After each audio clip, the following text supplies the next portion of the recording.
Students, आज class 7th history का lesson 3 Delhi के सुल्तान में हम लोग पढ़ेंगे कि भारत में दिल्ली सल्तनत की स्थापना कैसे हुई। तुर्कों के आक्रमण के बाद भारत में क्या क्या बदलाव आए, किन किन वंशों ने दिल्ली सल्तनत के अंतर्गत शासन किया। तो इसको जानने से पहले थोड़ा हम लोग यह जान लेते हैं कि भारत पर तुर्की आक्रमण के क्रम में मोहम्मद गौरी ने 1191 ईस्वी में पृथ्वीराज चौहान पर आक्रमण किया और 1191 ईस्वी में पृथ्वीराज चौहान और मोहम्मद गौरी के बीच तराइन के मैदान में जो युद्ध हुआ उसे तराइन का प्रथम युद्ध कहते हैं। इस युद्ध में पृथ्वीराज चौहान की विजय हुई और मोहम्मद गौरी की पराजय हुई। एक वर्ष बाद मोहम्मद गौरी पुनः पूरी तैयारी के साथ पृथ्वीराज चौहान पर आक्रमण किया और तराइन के ही मैदान में 1192 ईस्वी में तराइन का द्वितीय युद्ध हुआ। इस युद्ध में पृथ्वीराज चौहान पराजित हुए, उनको बंदी बना लिया गया और बाद में उनकी हत्या कर दी गई। इस तरह से भारत में मोहम्मद गौरी ने साम्राज्य विस्तार की लालसा से, साम्राज्य स्थापित करने की लालसा से, शासन करने की लालसा से भारत पर आक्रमण किया। इसके पूर्व जो मुस्लिम आक्रमण हुए, जो तुर्कों के आक्रमण हुए, वह केवल भारत की धन संपदा लूटने के लिए हुए, यहाँ पर शासन करने के लिए नहीं हुए। इसलिए हम लोग मोहम्मद गौरी के आक्रमण के बाद भारत में यानी दिल्ली पर जिन जिन वंशों का शासन हुआ उनका अध्ययन इस लेसन में किया जाएगा। तो आइए देखते हैं पहले कि दिल्ली सल्तनत पर, दिल्ली पर 5 राजवंशों ने शासन किया और 1206 ईस्वी से लेकर के 1526 ईस्वी तक, यहाँ है लास्ट में 1526 ईस्वी तक कुल 5 राजवंशों ने शासन किया और भारत में अपने साम्राज्य का विस्तार किया। सबसे पहला राजवंश है गुलाम वंश या मामलूक वंश। गुलाम वंश की स्थापना कुतुबुद्दीन ऐबक, यह कुतुबुद्दीन ऐबक मोहम्मद गौरी का गुलाम था और दामाद भी था, यानी यह गुलाम था, इसको मोहम्मद गौरी ने खरीदा था और बाद में इसको दास्ता से मुक्ति दे दिया और अपने सेनापति के पद पर नियुक्त किया तथा अपनी पुत्री का इससे विवाह किया। इसीलिए यह कुतुबुद्दीन ऐबक मोहम्मद गौरी का दामाद और दास दोनों था।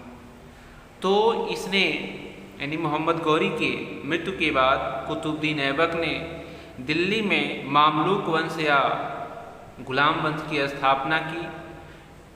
यह वंश 1206 ईस्वी से लेकर 1290 ईस्वी तक यानी कुल 84 वर्ष तक शासन किया। इसमें कई शासक आते हैं। रजिया इसी शासन के अंतर्गत आती है, इल्तुतमिश इसी के अंतर्गत आता है, इसी वंश के अंतर्गत, जिसका अध्ययन आगे हम लोग विस्तार से करेंगे। दूसरा वंश है खिलजी वंश। इसकी स्थापना जलालुद्दीन खिलजी ने की।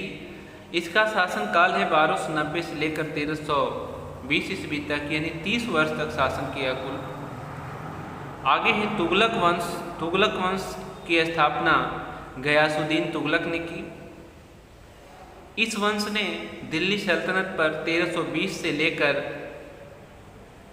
1412, कहीं कहीं 1414 भी मिलेगा आप लोगों को, 1412 ईस्वी तक शासन किया, यानी कुल 92 वर्ष तक शासन किया।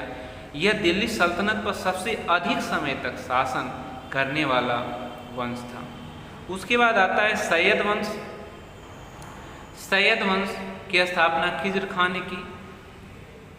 इसने 1414 ईस्वी से लेकर 1451 ईस्वी तक यानी कुल 37 वर्ष तक शासन किया इस वंश के शासकों ने। अंत में लोदी वंश आता है। लोदी वंश के शासकों ने लोदी वंश की स्थापना बहलोल लोदी ने की और इस वंश के शासकों ने 1491 ईस्वी से लेकर 1526 ईस्वी तक शासन किया, कुल 75 वर्ष।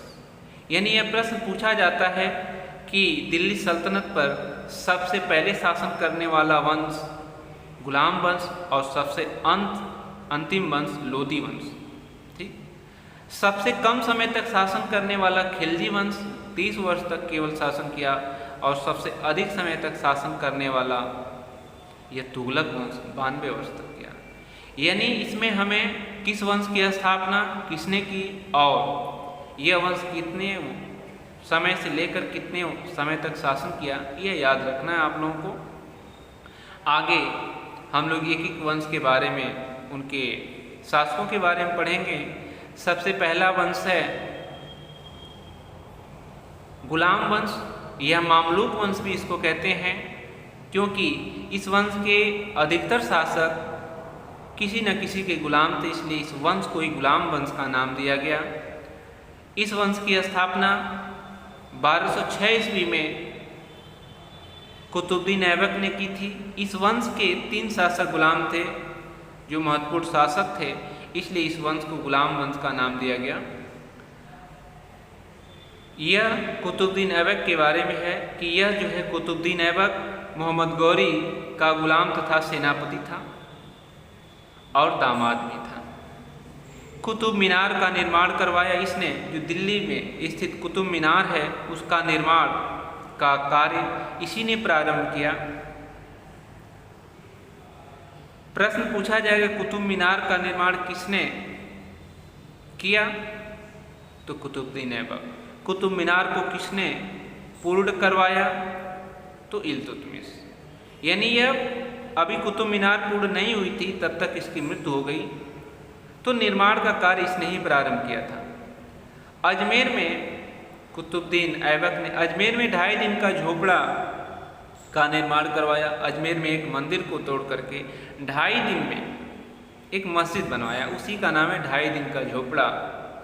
आप सोचेंगे कि 2.5 दिन में कैसे एक मस्जिद तैयार हो जाएगी, तो उस मंदिर के ऊपर के पार्ट को तोड़ करके मस्जिद के रूप में कन्वर्ट कर दिया गया, इसीलिए इसको 2.5 दिन का झोपड़ा कहा जाता है। आगे देखते हैं।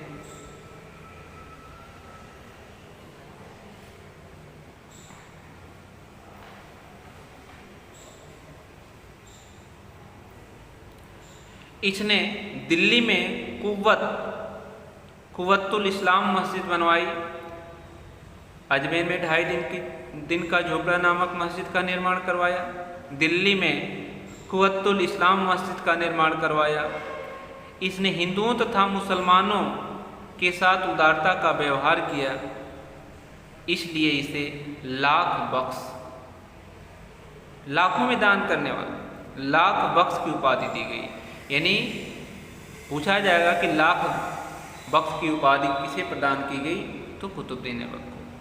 इसके बाद आता है, इसी का दामाद था और गुलाम भी था यह इल्तुतमिश। इल्तुतमिश ने 1210 ईस्वी से लेकर 1236 ईस्वी तक शासन किया और दिल्ली सल्तनत का इसे ही वास्तविक संस्थापक माना जाता है।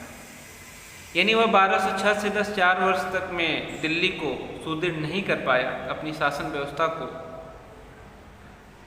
सही ढंग से सुव्यवस्थित नहीं कर पाया, लेकिन इल्तुतमिश ने उसको सही ढंग से सुव्यवस्थित किया, इसीलिए दिल्ली सल्तनत का वास्तविक संस्थापक इल्तुतमिश को माना जाता है।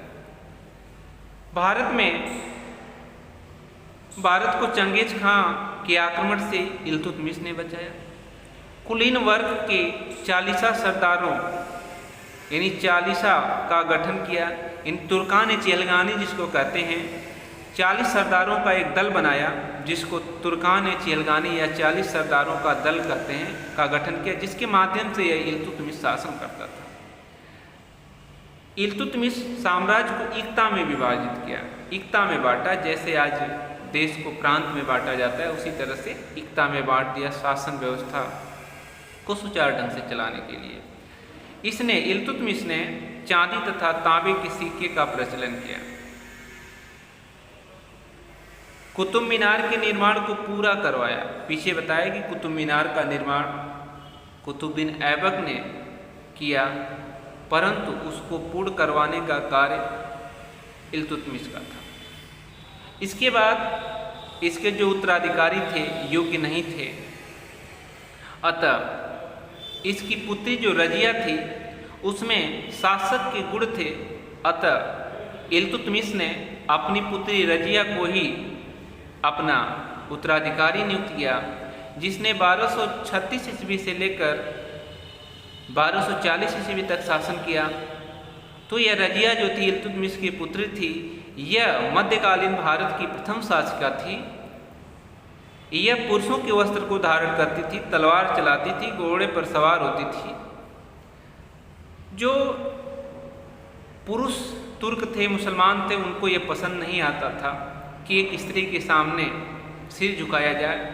अतः षड्यंत्र के द्वारा रजिया सुल्तान को मार डाला गया। इसके बाद रजिया के बाद एक प्रमुख शासक आता है जिसका नाम है बलबन, गयासुद्दीन बलबन।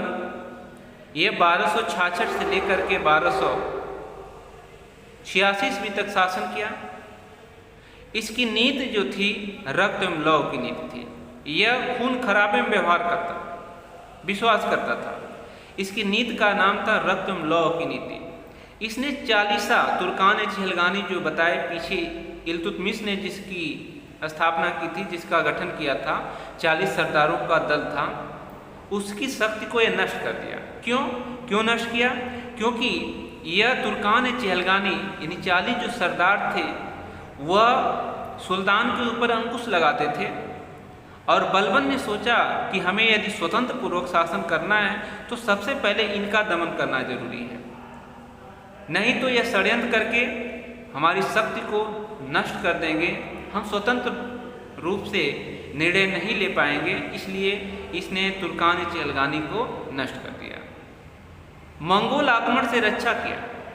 दिल्ली को मंगोलों का आक्रमण का भय था, तो इसने मंगोलों के आक्रमण से दिल्ली को सुरक्षित रखा। दरबार में यह बलबन जो है अपनी शान शौकत को इतनी बढ़ा दी कि दरबार में सिजदा तथा पायबोस प्रथा लागू किया। सिजदा तथा पायबोस क्या है? यानी कोई भी दरबार में जाता था, कोई भी राजा के सामने जाता था, सुल्तान के सामने जाता था, तो अपनी पगड़ी उतार करके सुल्तान के पैरों को चूमता था। सिजदा और पायबोस यानी साष्टांग दंडवत करके सुल्तान के पैरों को चूमता था, तो इसी को सिजदा और पायबोस। यह अपने आप को यानी अल्लाह का दूत मानता था और इसने सिजदा और पायबोस की प्रथा को अपने राज दरबार में लागू कर दिया। इस वीडियो में बस इतना। नेक्स्ट वीडियो में हम लोग इसके आगे पढ़ेंगे। Thank you.